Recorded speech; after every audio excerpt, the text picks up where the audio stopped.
High views మన దగ్గర ఉన్నటువంటి సబ్స్క్రైబర్స్ కానీ ఈవెన్ నేను కానీ కొంతమంది కానీ ఫస్ట్ సింధు నది జలాలు ఆపటం ద్వారా పాకిస్తాన్కి అసలు చుక్కలు చూపెడుతున్నారు మన వాళ్ళు. అండ్ కుక్క చావు చేస్తారు వాళ్ళు, తాగడానికి గుక్కెడు నీళ్ళు లేకుండా అల్లలాడిపోతారు వాళ్ళు అని మాట్లాడుకున్నారు. ఇది ఇప్పటికిప్పుడు జరిగిద్దా? ఒకసారి క్రాస్ చెక్ చేద్దాం. ముందు మన వాళ్ళు సింధు నది జలాలు ఆపుతున్నాం అనగానే సంతోషంగా వీడేయచ్చు. సింధు నది జలాలు ఆపాలంటే సింధు నది, దాని పక్కనే చేలం జనాబ్ నది, ఇదేమో పాకిస్తాన్కి ఓ రకం వెస్టర్న్ అన్నట్టు అనుకోవచ్చు. అవి మేజర్ నదులు. రావి, బియాస్, సట్లెజ్ ఈ మూడు నదులు వచ్చేసి పాకిస్తాన్కి ఈస్ట్ సైడ్ ఉంటాయి. దీని మీద వచ్చేసి మన వాళ్ళు డ్యాములు ఉన్నాయి, రిజర్వాయర్లు ఉన్నాయి. బట్ ఈ సింధు, జీలం, చినాబ్ మీద వచ్చేసి ఎక్కువ పాకిస్తాన్లో ఉన్నాయి. మార్కింగ్ చేసి ఉన్నాయి చూడండి ఒకసారి. డ్యాములు ఏంటి, రిజర్వాయర్లు ఏంటి మొత్తం కూడా. ఓకేనా? ఇలా చూసుకుంటూ ఉన్నప్పుడు పైన మన వాళ్ళు డ్యాములు కానీ రిజర్వాయర్లు కానీ నీళ్ళు ఆపేంత లేదు సింధు నది కానీ జీలం చినాబ్ కానీ. ఈ రావి, బిఎస్ అట్లయితే అంటే ఓకే. బట్ మెయిన్ ఆ పైన ఉన్నది వాళ్ళకి, అందులో 80% పాకిస్తాన్కి నీరు అనమాట. ఇప్పుడు మన వాళ్ళు దాన్ని ఏం చేయాలి? చేయగలిగితే డైవర్షన్ కెనాల్స్ పెట్టాలి. ఎప్పటికి తావాలి, ఎప్పుడు కావాలి, తవ్వుతారు కరెక్టే, చేస్తారు కరెక్టే. ఆ రకంగా పంటలు పండాలి కదా, మరి వీళ్ళు పండించుకోవాలి కదా. లేదంటే మరి నీళ్ళంతా ఏమాలి, సముద్రంలో కలపాలి. మరి అంత శాడిస్ట్లా మనం అంటే కాదు. మనకున్న అంత పెద్ద సమస్య అదే. ధర్మం, ఎథిక్స్, విలువలు పాటిస్తాం. అవసరం పాకిస్తాన్ మొండా కొడుకులు అవన్నీ తెలియవు. వాళ్ళ మతంలో కొంతమంది ఉంటారు చాలా గొప్ప వాళ్ళు, కొంతమంది మాత్రం ఘోరాత ఘోరంగా ఉంటారు, కుక్కదాకా వంకరలాగా ఉంటారు కొంతమంది. మరీ ముఖ్యంగా ఆ పాకిస్తాన్ మరీ ఘోరం, వరస్ట్ అసలు వాళ్ళు అయితే. సో ఇప్పుడు ఇష్యూ ఏంటి నేను చెప్పదలుచుకుంది, ఇప్పటికిప్పుడు నీటి నాపే విధంగా మన దగ్గర లేదు, ఫెసిలిటీ లేదు. డ్యాములు లేవు, చెక్ పోస్టులు ఏమంటారు, చెక్ డ్యాములు అంటారు, అవి లేవు. నార్మల్ డ్యాములు లేవు, రిజర్వాయర్లు లేవు, డైవర్షన్ పెడదాం పెద్ద పెద్ద కాలాలు లేవు. అయితే ఇప్పుడు ఈ పాకిస్తాన్కి సంబంధించి మనం సింధు నది జలాలు ఆపడం ద్వారా అతిపెద్ద సమస్య ఎక్కడ వస్తుందంటే పాపం సింధు ప్రాంతం వాళ్ళకి వస్తుంది. వాస్తవానికి ఈ సింధు ప్రాంతం అనేది ఏదైతుందో పాకిస్తాన్లో, అక్కడ ముస్లింలే పాపం. ఒకప్పుడు అవి ఎంతో సారవంతమైన నేలలు.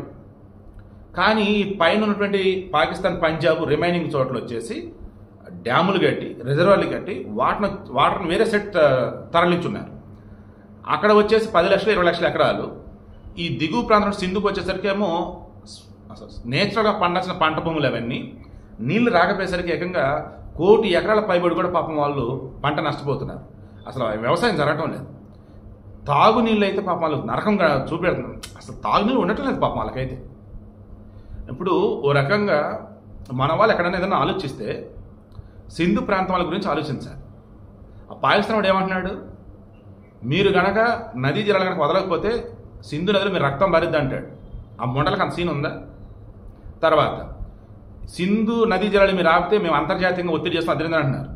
అవసరం లేదు ఎదవల్ల, మా వాళ్ళు ఇస్తారు. ఎందుకంటే ఈ సింధు నది మీద డ్యాములు కట్టాలన్నా, రిజర్వాయర్లు కట్టాలన్నా మినిమం 5 నుంచి 10 సంవత్సరాలు టైం పెట్టేది. ఈలో పాకిస్తాన్లో గవర్నమెంట్ మారిపోయింది, ఖచ్చితంగా ఎవడో మంచివాడు వస్తాడు, బాబు మీరు దండం పెడతారు బాబు, మీరు చెప్పింది చేస్తున్నారు బాబు, వదిలేంటారు బాబు అంటారు. మరి జెలెన్స్కీ అంత వేస్ట్ గాళ్ళు, పనికి మనలు అయితే వస్తారని నేను అనుకోను. ఎంత టెర్రరిస్ట్ కంట్రీ అయినా ఒకప్పుడు భారతదేశం అంతర్భాగం కాబట్టి, హిందూ మూలాలు ఉండడం వాళ్ళు కాబట్టి, సనాతన ధర్మం ఎంతో కొంత వాళ్ళకి తెలుసు కాబట్టి ఖచ్చితంగా మారుతారు, వింటారు. ఎందుకంటే పంట పొలాలు కాపాడుకోవాలండి. పంట పొలాలు కనుక లేకపోతే, మొత్తం బీడి భూములుగా మారిపోతే, మొత్తం ఎడరగా మారిపోతే ఏం బతుకులు ఇంకా అవి ఎందుకు? ఇంకా ఎవడు మాత్రం ఏమైనా సపోర్ట్ చేస్తారు వాళ్ళకి? అండ్ ఇంటర్నల్గా ఉన్నటువంటి జనాలు కూడా తిరుగుబాటు చేస్తే ఏమైపోతుంది? సైన్యం, ప్రజలు తిరుగుబాటు వస్తే, అంతర్గత తిరుగుబాటు వస్తే, సివిల్ వార్ కనుక రైజ్ అయితే ఏమైపోతారు వాళ్ళు? ఓ పక్క బలుచిస్తాన్ ఆర్మీ, లిబరేషన్ ఆర్మీ అంటే బలుచిస్తాన్ వాళ్ళు సెపరేట్ తీసుకున్న వాళ్ళు, ఈలోపు సింధు ప్రజలు వచ్చేసి ఏంట్రా మా వాటర్లే లేవు, ఆ ఉన్న వాటర్ పైన భారతదేశం ఆపిందంట అని చెప్పేసి వాళ్ళంతా తిరగబడితే, అదే ప్రాంతంలో ఉండాల్సిన వాళ్ళు కొంతమంది సైనికులు ఆల్రెడీ ఉంటారు కదా, వాళ్ళు సైపారే మా ప్రాంతం వాళ్ళరా వీళ్ళు అని చెప్పేసి వాళ్ళు కనుక యుద్ధం లేదు ఏం లేదు అండ్ మరో ఆర్మీ పట్ల మాకు వద్దని ఇచ్చేస్తే అప్పుడు పాకిస్తాన్ పరిస్థితి ఏంటి? అసలు వాళ్ళు ఇక మనుషులుగా ఉండగలుగుతారు? వీడికి మెయిన్ ఇంట్రెస్ట్ మరలా చెప్తున్నా, ఇప్పటికిప్పుడు మన వాళ్ళు నది జలాలు ఆపలేరు. ఒకవేళ మహా ఆపగలిగితే వర్షాలు రాకముందు నీళ్ళు అన్నట్టు ఆపుతారు. వర్షాలు పడ్డాక నీళ్ళు ఆపితే మనం మునిగిపోతాం. ఏమైంది కేరళ, ఆ డ్యామ్ దగ్గరకు వచ్చేసి నీళ్ళు ఆపుకున్నారు, డ్యామ్ ఏదో ప్రాబ్లం వచ్చింది, గేట్లు ఏమైంది, వెనకాల మునిగిపోయింది. ఈలోపు డ్యామ్ గేట్లు ఓపెన్ చేయగానే ఒక్కసారి ఫ్లో నీళ్ళు అంతా కూడా కిందకి దిగిపోయినాయి. అంతెందుకు మొన్న పాకిస్తానే తీసుకోండి, పాకిస్తాన్లో మొన్న వచ్చేసి 2/3 మొత్తం మునిగిపోయినాయి అడ్డదిడ్డంగా. ఎందుకంటే అడ్డదిడ్డంగా డ్యాములు కట్టాడు. వాటర్ ఫ్లో ఏదైతే ఉందో ఈ సింధు, జీలం, చినాబు, ఈ రావి, బిఎస్ అట్లయితే సంబంధించి వాటి యొక్క ప్రవాహ దిశలను మార్చేశాడు. వాడు దిక్కుమాల విధంగా డ్యాములు కట్టి అవి కట్టి ఇవి కట్టి సింధు ప్రజల యొక్క రక్తాన్ని చూస్తూ ఉన్నాడు వాడు. ఏ రకంగా ఆ రక్తాన్నే వాళ్ళు చెమటగా మార్చేసి పంటలు పండించుకుంటున్నారు పాపం. సో కరెక్ట్గా కన్వే చేసిన నాకు తెలియటం లేదు. వాళ్ళు పాకిస్తాన్ వాళ్ళు కాబట్టి నాకు అంత ఎమోషన్ని చెప్పలేకపోతున్నా. ఇండియా అయితే మేము చెప్పేవాడినేమో, బట్ ఏ మాట కాబట్టి ఒక ముక్క చెప్పి క్లోజ్ చేస్తా.